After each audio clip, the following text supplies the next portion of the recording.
Market masters इस खास series में आप सबका स्वागत है। हमारे साथ कार्यक्रम में शामिल हो रहे हैं एक बेहद खास मेहमान, कार्नेलियन एसेट मैनेजमेंट और एडवाइजर्स के फाउंडर्स विकास खेमानी साहब, और साथ ही वो सीआईओ भी हैं। 27 साल से ज़्यादा का लंबा गहरा अनुभव कैपिटल और फाइनेंशियल मार्केट्स का रखते हैं, और इससे पहले वो 17 साल तक एडलवाइस सिक्योरिटीज़ के सीईओ रहे हैं। Institutional equities, investment banking, equity research सब में महारत हासिल है। पेशे से आप चार्टर्ड अकाउंटेंट हैं, कंपनी सेक्रेटरी हैं और साथ ही सीएफए भी हैं, और CII FICCI Bombay management association के आप मेंबर भी हैं। आइए विकास जी से करते हैं मुलाकात। गुड मॉर्निंग विकास जी, स्वागत है आपका। थोड़ा कश्मकश और द्वंद्व चल रहा है लोकल वर्सेस ग्लोबल में। ऐसा लग रहा है थोड़ा मामला अपने यहाँ ठीक हो रहा है, लेकिन फिर से बाहर बिगड़ता दिख रहा है। करें तो क्या करें, समझाएं सर। जी अनिल जी, नमस्कार। देखिए, ये तो पिछले कुछ समय से चल ही रहा है, पिछले 2-3 महीनों से, जब से वेस्ट एशिया वॉर चालू हुई है। ग्लोबली वॉर को लेके नई नई न्यूज आ रही हैं। कई बार रुकती है, कई बार चालू होती है, बीच में लगातार थम गई तो मार्केट स्टेबल हो गए, अभी वापस थोड़ा सा एस्केलेशन दिख रहा है। तो आई थिंक ये सब चीजें अनिल जी, आज मार्केट के ऊपर थोड़ा सा और रहेंगे। अगर ये नहीं होगा तो हमारा मार्केट यहाँ से बहुत अच्छा होगा। तो मैंने, जैसे कि आपको एक थोड़ा मैं उदाहरण बताता हूँ कि 2022 में भी एक ऐसा ही माहौल था जब यूक्रेन वॉर चालू हुई थी। तो अप्रैल में, जून 22 में ये काफ़ी समय तक चलता रहा था, और कभी अच्छी न्यूज़ आ रही, कभी, एंड थोड़े टाइम के बाद में मार्केट ने उसके इम्पैक्ट को लेना कम कर दिया। ऑयल प्राइस नीचे आ गए थे, supply chain issue sort out हो गए थे। तो क्या होता है कि जियोपॉलिटिकल में जब तक ये जो मेन ऑयल प्राइस और supply chain issue sort out हो जाएंगे, तो मेरे को लगता है मार्केट वॉर भले कंटिन्यू रह सकती है, पर ये जब तक थोड़ा सॉर्ट आउट नहीं होगा तब तक ये आप ऊपर नीचे का माहौल बना रहेगा। तो सेम में जैसे 22 में धीरे धीरे धीरे मार्केट माहौल सुधरा और 23 वॉज अ ग्रेट ईयर। मुझे लगता है हमें इस बार भी वैसा ही कुछ माहौल देखने को मिलेगा कि जैसे जैसे वॉर की अनसर्टेनिटी पहले से थोड़ी कम हुई है, मुझे लगता है अगले 1-2 महीने में और थोड़ी सेटल हो जाएगी। पर गुड न्यूज़ ये है कि जो भारतीय इकोनॉमी है, भारत की अर्थव्यवस्था है, भारत के जो कॉर्पोरेट्स हैं, उनकी सबकी अर्निंग भारत को लेके जो भी है, वो ज़्यादा नेगेटिव नहीं है। हमारी खाली एक सबसे बड़ी एक ही है, तेल की प्राइस जो है वो जब तक 70-80 के बीच में रहेगी तब तक इंडिया को कोई प्रॉब्लम नहीं है। उससे ऊपर जाते ही हमें थोड़ी-सी मैक्रो लेवल पे इम्पैक्ट आनी चालू हो जाती है। तो वो एक थोड़ी चिंता है, बट उसके अलावा मुझे लगता है इंडिया में कोई बहुत ज़्यादा चिंता की बात नहीं है। तो कॉर्पोरेट अर्निंग्स इस क्वार्टर की भी अच्छी हैं, आने वाले समय में भी अच्छी रहेंगी। ओके। तो नेट-नेट मुझे लगता है कि जो भी लॉन्ग टर्म इन्वेस्टर्स हैं, उनके लिए एक गोल्डन अपॉर्च्युनिटी है एक सिस्टमिक तरीके से पैसा डिप्लॉय करने की, क्योंकि गुड न्यूज़ और गुड प्राइस दोनों साथ में कभी नहीं आते हैं। तो आज एक थोड़ा-सा हमको पिछले 2-3-4 महीने में इस माहौल की वजह से अच्छी प्राइसेज़ मिल रही हैं। तो जैसे ये अनसर्टेनिटी शांत होती है, आपको स्टॉक प्राइसेज़ में उछाल आता हुआ मिलेगा, जो हमने कुछ हद तक पिछले 1-2 महीने में देखा भी है। तो ये वो जो जैसे न्यूज़ सेटल होगा, इवेंट खत्म होगा या वॉर का इश्यू खत्म होगा, मुझे लगता है इंडियन मार्केट्स वापस चल पड़ेगी। ओके, बाजार पर आप पॉजिटिव है, बुलिश हैं। लेकिन ये बताएं कि एफआईएस को लेकर भी चिंताएं रही है। 2 साल से मूड उखड़ा हुआ था। क्या कुछ शुरुआती संकेत मिल रहे हैं कि बिकवाली बंद होने के आसार है, खरीदारी लौटने की उम्मीद रखी जाए? बिल्कुल होगा अनिल जी। इसमें क्या है, देखिए, मैं आपको बताता हूँ इसके बारे में थोड़ी-सी एक समझ भी लोगों की कम है कि क्यों हो रहा है। सी इंडिया एक इमर्जिंग मार्केट बास्केट का पार्ट है। इंडिया कोई एक सेपरेट एसेट क्लास नहीं है। बहुत कम फंड्स हैं, कुछ सॉवरेन फंड्स हैं जैसे कि तेमासेक, जीआईसी, आडिया, नॉर्जेस। ये 3-4 में थोड़ा इंडिया एक एसेट क्लास जिनका एक्सपोज़र मुझे लगता है इंडिया का अभी भी ऑल टाइम हाई के आस-पास है। बाकी सब इन्वेस्टर्स के लिए it's a part of emerging market basket. तो इमर्जिंग मार्केट बास्केट का नियम, एक रूल है, एक बेसिकली सिस्टम है। जब भी फेड रेट इंक्रीज होती है, तब तक वो तब पैसा इमर्जिंग मार्केट में से बाहर निकालते हैं, और फेड नीचे आता है तो पैसा डालते हैं, फेड रेट की जब नीचे आती है तो दो कोविड के बाद में जैसे ही फेड ने इंटरेस्ट रेट बढ़ाना चालू किया, इमर्जिंग मार्केट में से पैसा निकला।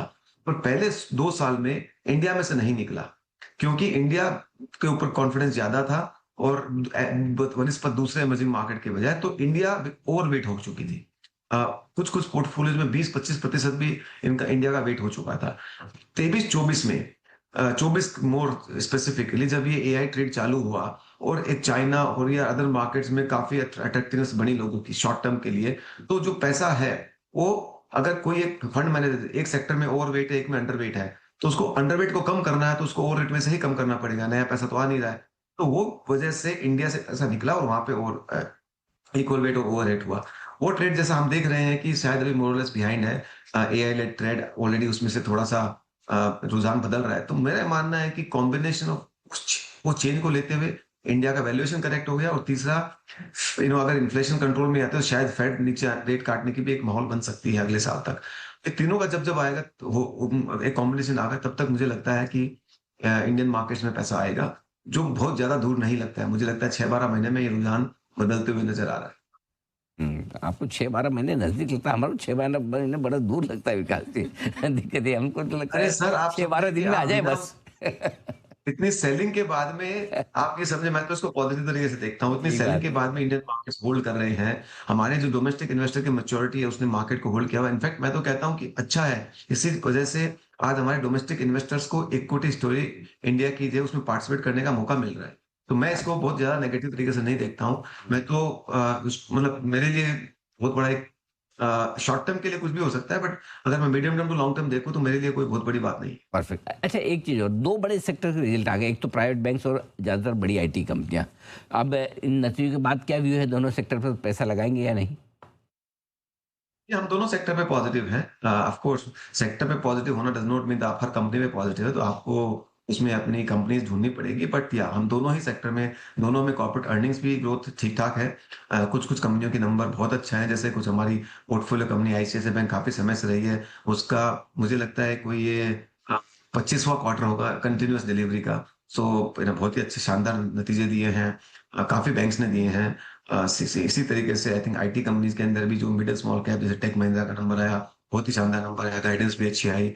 सो आई थिंक मुझे लगता है जनरली स्पीकिंग हम दोनों ही सेक्टर में हमारा रुझान पॉजिटिव है। बट हमारा स्पेसिफिक स्टॉक स्पेसिफिक आपको देख के हमेशा काम करना पड़ेगा। ठीक बात है, दोनों सेक्टर से हैं पॉजिटिव। इसके अलावा और कहाँ पॉजिटिव, कहाँ आप निवेश कर रहे हैं? अनिल जी, आई थिंक एक बहुत बड़ा बदलाव जो है जहाँ पे हम काफी समय से उस पे बुलिश भी रहे हैं, पर उसमें एक नई गति और नया रास्ता हमको देखने को मिल रहा है, जो है कि मैन्युफैक्चरिंग। हमने हमारा मैन्युफैक्चरिंग फंड अगस्त 2020 से अगस्त 20 में 6 महीने पैंडेमिक के बाद लॉन्च किया था, जब शायद मैन्युफैक्चरिंग की कोई बात भी नहीं करता था। तो वो फंड आज देखेंगे तो 6 साल में कुछ 32% की सीएजीआर दे रहा है। हमें लगता है आज भी लोग क्वेश्चन करते हैं कि मैन्युफैक्चरिंग का भी कितना हमें लगता है मैन्युफैक्चरिंग में एक नई तेजी आई है। इसके 2 बड़े कारण हैं। एक तो आप देखेंगे कि पिछले 12 महीने में ये यूएस टैरिफ आया उसके बाद में आई थिंक सरकार में एक नई अर्जेंसी आई एफटीए साइन करने के लिए। तो इंडिया ने यूयू and many other countries middle east and Australia, New Zealand, UK सब जगह जाके रफली $1.5 ट्रिलियन के नए मार्केट्स के एफटीए साइन करे हैं। नाउ ये एफटीए जो साइन होता है जब होता है ये थोड़ी स्ट्रक्चरल होते हैं, इनके इम्पैक्ट जो होता है 5 साल 10 साल के ऊपर देखने को मिलते हैं।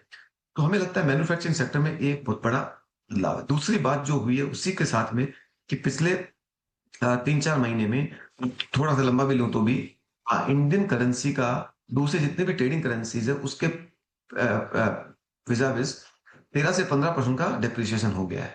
तो ये जो है एक इंडियन एक्सपोर्टर और लोकल मैन्युफैक्चरिंग के लिए एक एक्स्ट्रा एडवांटेज है।